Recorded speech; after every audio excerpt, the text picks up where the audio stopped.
These microphones are very in... Oh, I did it! Oh, damn, I hit the mic. They're...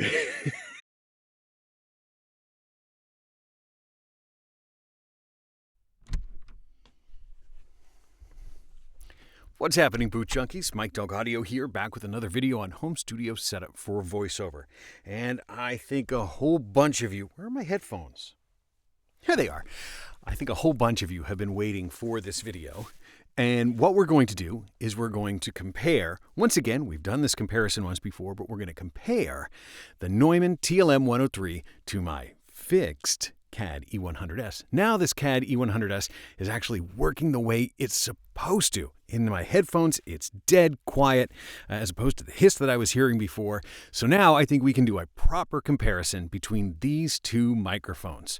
So I don't know what I can say that's different than what I talked about in the last video. So I'm just going to sort of vamp and talk about what I know about each one of these microphones and just give you a chance, and I'll just switch back and forth so you can have a chance at hearing both of them. Now, they're both going into my...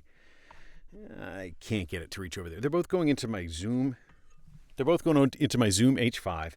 And these microphones are very, very similar from a sensitivity perspective. So I don't have the equipment to gauge to really super fine tune the preamps. But I have the preamps on the Zoom H5, both just set exactly the same. I got some feedback that I should be, doing this calibration because there's a difference in sensitivity. And I can't. I mean, I don't know how to. I've looked, and if somebody wants to teach me how to do that, I don't know how to do it. So they're just, the preamps are the same, and I'll look in the waveform, and if I need to do a tweak to try and get them so that they look the same, I'll do that. But these should be really close. So when I look at my meters and when I listen to them, it sounds really similar, but I don't know. But hopefully, qualitatively, we'll be able to decide which one of these you like. I'm not going to say which one's better. It's just going to be a function of which one you like. So let's start. The first one we'll talk about is the Neumann TLM103. Now, this is a cardioid microphone. Its price point is in the $800 to $1,000 range. The price tends to fluctuate. Sorry if you get any plosives. I don't have any... I don't have a pop filter. I want you guys to hear them, and I want you to see it, and I don't want this big pop filter like blocking my view, because then you just see a pop filter. Boring. So the Neumann, I think generally when I see this thing on sale, it generally runs between $800 and $1,000. The times I've seen it for $800, you don't get a shock mount, is the way I've seen it. So the shock mount can be a couple of $100, and I'll be honest, it's just a shock mount. I don't notice anything like significantly different about these other than the elastics are forever coming out. You always have to reset the elastics anytime you move this thing. So the elastics are, but the shock mount is expensive. But it is a cardioid pattern. Cardioid meaning heart-shaped pattern. You've seen me make this shape before. It's a heart-shaped pattern. So there's this little point, and that's where this microphone, where the capsule is, and there's a lobe of sensitivity that goes out and around it. So these microphones are very Oh, I did it! Oh, damn, I hit the mic. They're very insensitive from the back and extremely sensitive from the front, and they're sensitive from the sides also. So if you tend to move around in front of the mic quite a bit, the cardioid pattern is the one for you.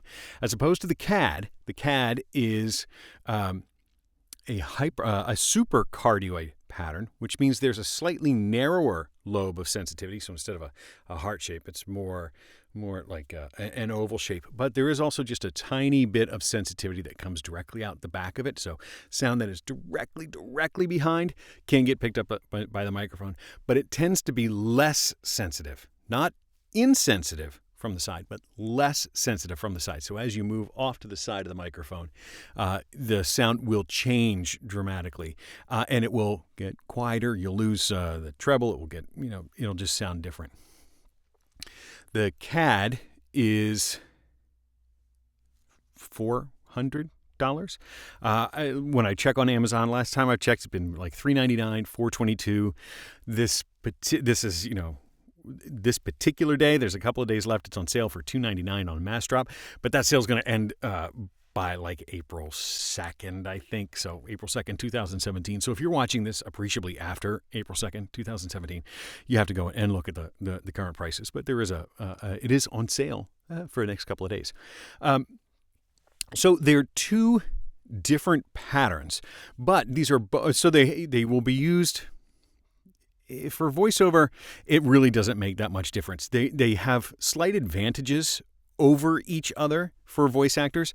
For voice actors that tend to move around a lot in, when they're emoting, when they're in front of the microphone, the cardioid pattern is a bit more forgiving of that because it does have a wider lobe of sensitivity. So as you move around in front of the microphone, this one won't pick that up. Whereas on the CAD, as you move in front of the microphone, you can more easily move out of its sweet spot of sensitivity, and you can change the sound, which an engineer will be like, "Damn you, get in front of the mic and don't move."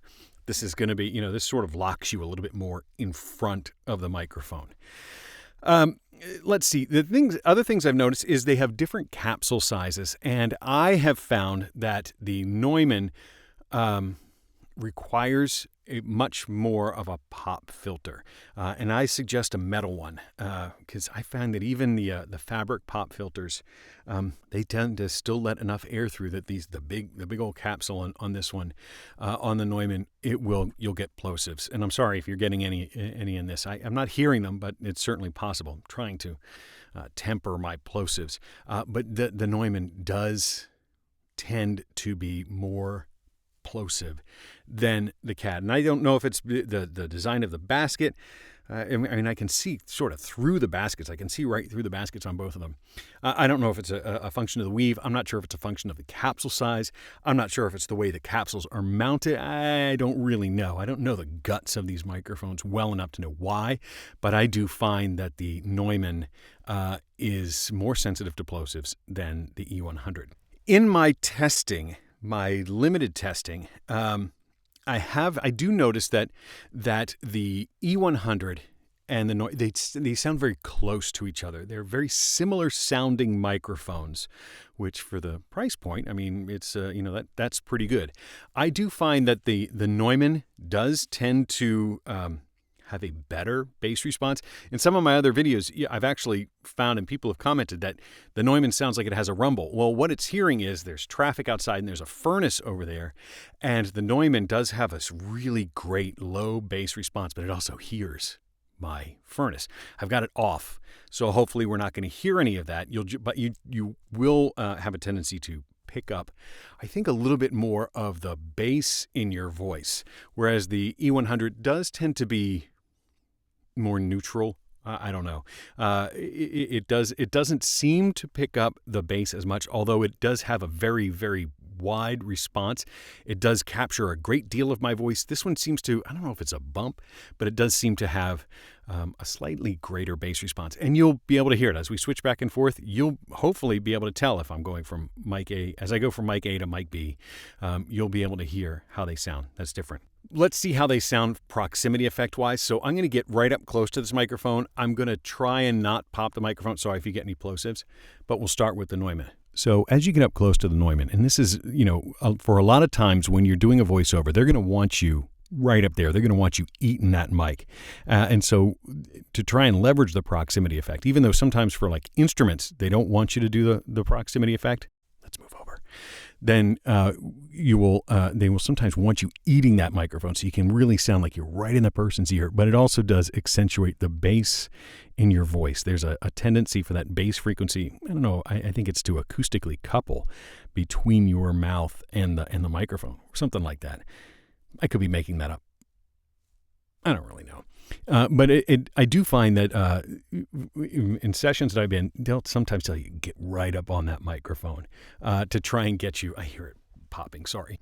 The reputation on both of these. So the CAD E100s has a great reputation as a voiceover mic when the mic works. And we'll talk about that in 1 second. The Neumann has a great reputation. I guess in the way back when it was first released, I think a lot of people were judging it against some of the more expensive microphones like the U87 and other ones. And this one sort of had a crummy reputation, or it wasn't like the Neumann you wanted. But I think for voice actors, this has actually become quite a popular microphone because it's really got great attributes that the voice actor's looking for. It's good in size. It's got great bass response. You don't need the other patterns. It's nice and hot. It's got everything going for it. And you never, ever, I've never hear anything quality control wise with respect to the Neumann. People like the way older ones sound, but nobody ever says the Neumanns are bum microphones, lemon microphones. Now the CAD, on the other hand, CAD, meet me on camera too. So sorry, I had to. So the thing about the CAD is, one thing that I have noticed is mine originally when I bought it, it had hiss in it. And I sent it back and asked them to evaluate it, and they sent it back to me, and it still had hiss to it. And then they called me, they emailed me, and I said, can we have that microphone again and to then take a listen to it? And I don't know what they did, but it came back a lot quieter. And I've heard from other voice actors who have bought this microphone, and they also hear an underlying hiss. The mass drop sale that's happening right now, there's a lot of people who are saying that their microphones, the boxes come with chips, the microphones come with chips, that that other people are hearing hiss. So I feel like CAD has a reputation for having a quality control issue, and it could be because the mics tend to be on the less expensive side, or what it is. The thing is, you want to make sure, as a consumer, you want to feel that CAD stands behind their products. Now, look, I am a fan. Look, I've got one CAD mic. I've got another CAD mic. I've got yet another CAD mic. Look, I've got another CAD mic. I've got a whole bunch of CAD mics. I really like them. And they sound great. When they work, oh my God, they sound great. I love them. But CAD, I think one of the things that you guys have is a perception problem that the microphones have quality control issues, which for me is heartbreaking. One, because I know that these E100s made in the USA, right? It's not like you can pawn this off as, well, it's our cheap factory in China. It shouldn't be anything like that. This microphone made here. I'd love to come out to Connie out and see it. I think these are made in Ohio, and I live in Pittsburgh. I'm not far from where I think these are made. So, CAD, give me a ring. I'd love to come out and see. Maybe we could film a video on how these things are made. Sorry. So anyway, CAD, what I'd love to see is on your Twitter feed that you really emphasize that you stand behind the microphones, and that when people send them back to be fixed, that they get fixed. That's a big deal. Sorry. Welcome back. Rant aside. Sorry about that. So what else can I say about these two microphones? A lot of voice actors really swear by these microphones.